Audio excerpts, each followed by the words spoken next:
Po sa lahat po ng mga Barda fans, Barda lovers, and Barda supporters na lagi pong nag-aabang at lagi pong nakaantabay sa mga updates po natin patungkol kay Miss Barbie Fortesa and David Licauco. This time, meron po tayong nakakalula na information na search, no, or parang nabasa patungkol kay David Licauco na ito po ay nangyari sa kanya nung nakasama niya at naging katambal niya si Miss Barbie Fortesa. Kaya naman pala sobrang love din talaga ni Barbie and love din ni David si Barbie kasi ito yung nagtaas ng antas, no, ng pagiging aktor nitong si Mr. David Licauco. But before that, if you haven't subscribed yet to my YouTube channel, please don't forget to like, share, and subscribe at i-hit mo na rin ang notification bell for more showbiz updates. Of course, bago tayo magpatuloy sa ating updates for today's video, nais kong pasalamatan kayo for always watching and trusting this channel. Thank you so much sa inyong laging panonood at palagi ang pagsubaybay sa mga updates po natin. Maraming salamat po. At ngayong araw, eto na, pag-usapan po natin ang ilan sa mga komento ninyo dito po sa comment section. Ito po yung tinatawag nating comment of the day. And this time, basahin natin yung sinabi po ni Miss Estrelita Godoy. Sabi niya, "Good day, Miss Tareds. Masarap makinig sa channel mo. It's so light to the heart. For all we know, Barda, Barbie, David cares each other, although they say that they're only friends. And now, there's an issue of David na may kasamang girl. OMG! Diba?" At least nalinaw na po natin yan. Sabi ni Miss Virgo September, as per his statement, dahil sa kanya, is he pertaining to be Miss Tareds sa thumbnail mo? It's different to your vlog. Asan yung spotted na may kasamang girl sa Davao? Nako, another issue that bashers will create again. Don't expect to JM, nagawan ng team up ang dalawa. Ayaw nga niya. Kaya nga binigay kay Jay yung never die.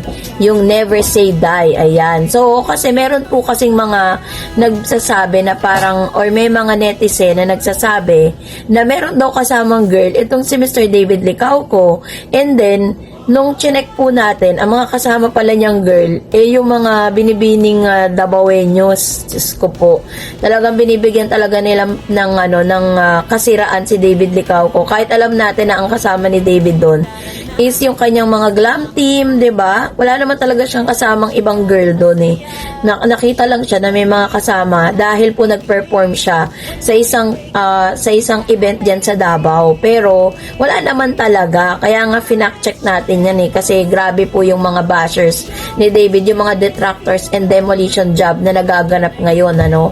And sabi niya dyan na yun nga yung mga yung iba dyan is gagawa na naman niya ng ibang mga issue patungkol kay Mr. David. Bago pa man dumating ang issue na yan, naipaliwanag na natin sa inyo at alam nyo na po ang dapat nyong paniwalaan. So, salamat po Miss Estrelita and Miss Virgo September sa inyo pong komento, ha. Salamat po. At dahil dyan, eto na, no, magbasa tayo at ilan po yan sa mga na sagap natin balita. Kaya naman pala, no, ito rin yung isa sa pinaka greatest reason kung bakit hindi po pa pwedeng paghiwalayin or hindi po pa pwedeng hindi pagsamahin muli itong si Barbie Fortesa and David Licauco dahil malaki pala talaga ang pasasalamat ni David dito po kay Miss Barbie Fortesa. According po dito sa news na to, ito po posted na po ito last 2023 pa, May 15, 2023. Nabalikan lang natin kasi ito po yung isa sa mga greatest reason kung bakit si David Licauco sa kanyang solo era, lagi niyang binabanggit si Miss Barbie kasi kung tutuusin, malaki talaga ang yung utang na loob na tinatawag, 'di ba? At yung rason kung bakit po nandyan ngayon si David, although pinaghirapan niya naman talaga yan, pero isa sa pinaka-greatest factor is natuto siya with Barbie. Sabi niya, na-dethrone na naman ang Maria Clara at Ibarra sa Netflix Philippines. 22 consecutive days na nanguna sa top 10 TV shows in the Philippines today sa Netflix ang Kapuso series na pinagbidahan ni na Barbie Fortesa, Julian San Jose, David Licauco at Dennis Trillo mula April 16 hanggang May 7, 2023 na agaw ng Queen Charlotte Bridger Story, dalawang magkasunod na araw itong nanguna. Noong May 10, Merkules, ay South Korean series na Dr. Cha naman ang umupo sa trono. Sa tatlong magkakasunod na araw, ay nasa pangalawang pwesto ang Kapuso series na inspired sa dalawang nobela ni Dr. Jose Rizal na No Limitangere at El Filibusterismo. Noong May 11, Huwebes, ay nabawi ng Maria Clara at Ibarra ang trono. 4 consecutive days ito sa nasabing pwesto. So, ito po ang isa sa mga palatandaan na talagang sobrang most watched ang Maria Clara at Ibarra. Biruin po ninyo ha, namayagpag po siya sa Netflix at namamayagpag din po siya during those times sa Free TV. Noong May 15, Lunes, na-dethrone naman ang Maria Clara at Ibarra na nasa second place muli ito. Ang bagong kampiyon sa top 10 TV shows ng Netflix Philippines ay ang South Korea na Black Knight kung saan bida si Kim Woo Bin bilang legendary delivery rider na C58. Nasa cast din ito ni Song Seung-hoon, Kang Kyo-syok, Esom Kim Yong-sung, Jin Kyung at Nam Kyung-yup.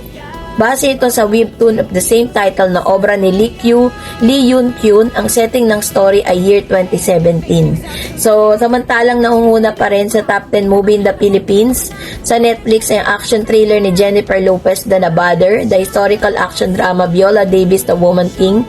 So, ayun po yung ilan sa mga kaganapan And of course, isa rin po sa mga talaga namang nag-strike nung nabasa ko to. Nakaka-proud na Filipino content na nanguna ng ilang araw ng linggo sa Netflix. Yun nga, Maria Clara at Ibarra.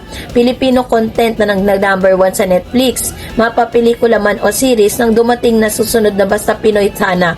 Ang tibay pa rin talaga ng Maria Clara at Ibarra. At hanggang sa ngayon ay pinapanood pa rin po siya.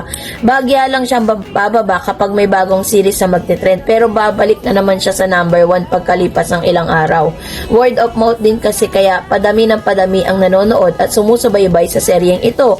Ang laki ng nagawa ng Maria Clara at Ibarra sa karir ng pangunahing karakter na buo ng tambalan ni Barbie Forteza at David Licauco. Pero ang binatang si David ang mas nabiyayaan ng husto. Paborito siyang kunin sa mga personal appearance sa iba't ibang probinsya. Nakabalandra sa mga tarpaulin ang bansag sa kanyang pambansang Ginoo. Ang dinig namin nagre-range siya 400 hanggang 500,000 pesos ang talent fee niya per appearance. Grabe, kaya naman palang yaman-yaman na ni Mr. David Licauco So 400 to 500,000 per appearance. Guesting lang po yun ha. Magpapakyut lang siya doon, kakanta lang siya. 'Di ba? Kumbaga parang guest lang. Grabe ang taas ng range niya, ang taas ng talent fee niya. Pagkatapos po siyang matambal kay Miss Barbie Forteza, tumaas po yung kanyang yung kanyang yung kanyang worth, Minsan daw, nakakadalawang racket siya sa loob ng isang araw, kaya may naiuwi siyang humigit kumulang na 1,000,000 piso. Kaya dapat ma-handle ng maayos ang Filay o Barda tandem nila at dapat lalo pang i-develop ni David ang pag-arte para ma-maintain niya kung ano man ang kinalalagyan ng kanyang showbiz career. So ito po yung isa sa mga manifestasyon na talagang napakalaki po ng nagawa ng Maria Clara at Ibarra dito po sa buhay ni David Licauco. Kasi si Barbie Forteza po, malaki na po talaga ang range niya, malaki na po ang talent fee niyan. Dahil for the longest time, kilala na po talaga si Barbie. At nabigyan talaga ng malaking break, opportunity itong si Mr. David Licauco nang maipartner siya kay Barbie Forteza. That's the reason why na dapat balikan ng GMA yung mga balitang ito. Dahil sabi nga po ng ilang mga showbiz insiders and journalists na dapat daw ay bigyang diin at bigyan, at ma-handle ng maayos ito pong Filay o Barda tandem na dapat lalo pang i-develop, ma-develop ng gusto ang pag-arte ni David Licauco para yung kanilang ma-maintain kung ano man yung kinalalagyan nila sa showbiz career, kasi hindi po ganun kadali dahil maaaring sikat ka pero yung longevity ng career mo pwedeng maglaho yan in a snap of time. Kaya naman itong si David Licauco talagang gusto niya as much as possible si Miss Barbie Forteza ang makasama niya sa mga projects niya, kasi That's the key. Blessing po talaga sa kanya si Miss Barbie Fortesa. Kahit di po nila aminin yan.